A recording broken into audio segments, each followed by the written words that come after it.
blogger and creator of the blog Miss Right Says, as well as OMGOBGYN. I wanted to introduce all of our panelists, and then each one of them are going to give a little bit more background about who they are and what they do. So to my immediate right, I have Miss Salena Collins. Hi. Salena is the owner and founder of Clear Gardens Yoga Studio. I have Dr. Lisa UPSHAW, and many of you know her probably already as Dr. Lisa. And Dr. Lisa is a chiropractor as well as a holistic health practitioner who specializes in acupuncture and functional nutrition, something that I think we all definitely need. To her right is Dr. Melissa Natavio, and she is the Director of Family Planning Fellowship, and she's also an assistant professor for the Department of Obstetrics and Gynecology at the Keck School of Medicine at USC. And last but not least, we have Ms. Lauren Cornell, and Lauren is a registered dietitian. We've talked about reproductive health, we've talked about dietary health, we haven't talked about sexual health. And you know, for those of us who, unfortunately, who've ever had an STD or who've had an STD scare, I think it's something that is a taboo we don't talk about. And I include myself in it because I remember one day I thought that I might have contracted an STD. And I immediately went on WebMD and I started searching for the symptoms that I had. And I went to my then general practitioner, who was a man, and I was so embarrassed, and I said, you know, this is the symptoms that I'm experiencing. And he looks at me and he says, that's not an STD. It's a Bartholin Gland Cyst. And I think there's probably some people who've experienced them, and it had become infected. And so I wanted to have both of our physicians, maybe specifically Dr. Natavio, talk about Bartholin Gland Cyst and infections and what they are, and maybe help educate our attendees on the difference between something like that and an STD symptom. So a Bartholin gland is a gland that's found at the entrance of the vagina. It lies just underneath one of the labia. And so its purpose is really just for additive lubrication. We don't know really why some of these cysts forms. There were some previous thoughts that it was related to an STD or hygiene or whatnot, and it's not. It's really just, you know, these cysts have a duct where the secretions lead outside the skin, and sometimes that duct gets blocked and it backs up and it forms a cyst.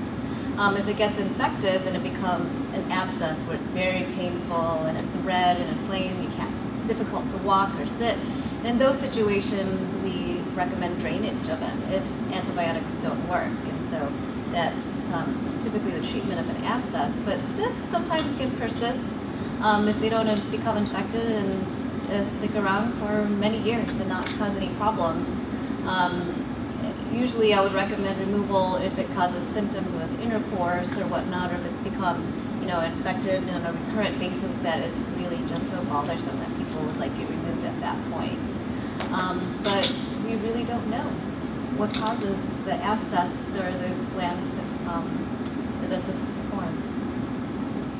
I'd like to add the idea that when we get something that relates to our reproductive health, like an infection, an STD, or something to bring our attention to the area, a lot of times it's really sort of a wake-up call and a reminder to pay attention to how we feel about our sexuality and how we feel about our partners.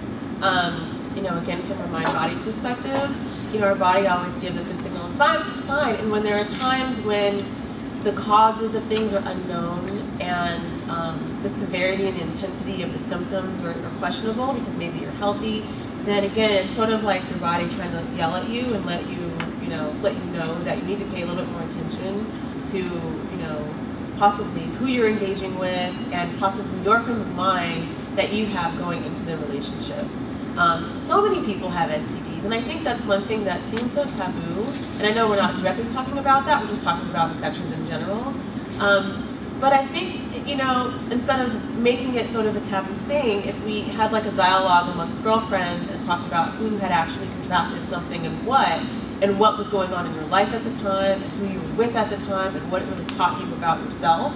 I think there's so much to learn from community and that dialogue about, you know, empowering, you know, yourself in terms of your own sexuality.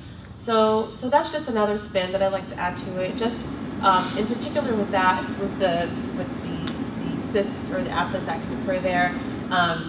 On the other side of it, there are, you know, different treatments of just boosting your immune system, keeping your immune system strong so you can help fight infection, and that applies to other STDs and infections as well. And, you know, making sure if you are taking supplements or using, you can use like essential oils in your bath, that they are safe, but that they are, if they're anti-infectious, so antibacterial, antimicrobial, antiviral, antifungal, antiparasitic, then usually that helps as well to prevent anything from becoming like a full-blown, you know, painful, throbbing, big infection. So those are just two different thoughts on the topic. Thank you. I think that so many of us suffer in silence as it relates to a lot of these conditions that we've talked about, but I really appreciate what you said about our sexual health. And I think for me, when I sought out to do this event, I wanted to be very transparent about who I am, what am I going through, because I know how it feels to often think that, you know, oh, I'm a little ashamed or embarrassed, or should I talk about this? And then I said, well, why not? You know, and when I did a Google search and found that there really aren't these types of opportunities for women to gather with subject matter experts, I said, well, how many more women have gone through what I went through, and went through the nerve-wracking stress of thinking I had something more severe than I did, and also going to a lot of forums online and looking at all of the home treatments, and I tried the SITS bath, which worked, and I also tried an alternative treatment, silica, which actually helped to shrink the cyst. And reading stories about women who've had these cysts for much of their lives.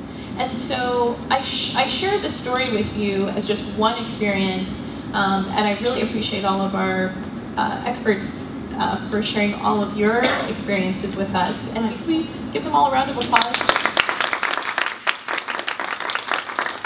This event is, I guess you could say, a creation of mine, because probably like all of you, I've had questions since I started visiting my OBGYN, and those questions have grown progressively as I've matured and had various experiences, and then hear stories from women of all different ages. And I found myself sometimes when I would experience something, I'd go online, like we all probably shouldn't, go to WebMD, and I'd look up something because I couldn't get a doctor's appointment right away, and so I'd say, oh my God, I have that. Or I'd find all of these forums of women very frustrated, not knowing how they could maybe treat certain things at home, or questions that maybe a lot of us have. And so I really wanted this day to be about conversation, about sisterhood and sharing, and lastly, letting you know that you're not alone. Because I think so many times we suffer in silence and we think, oh my God, I'm the only person that's going through what I'm going through. And I think it's safe to say, with the number of people who've signed up for this event, it's a need, and women want to know more about what's happening with their overall health.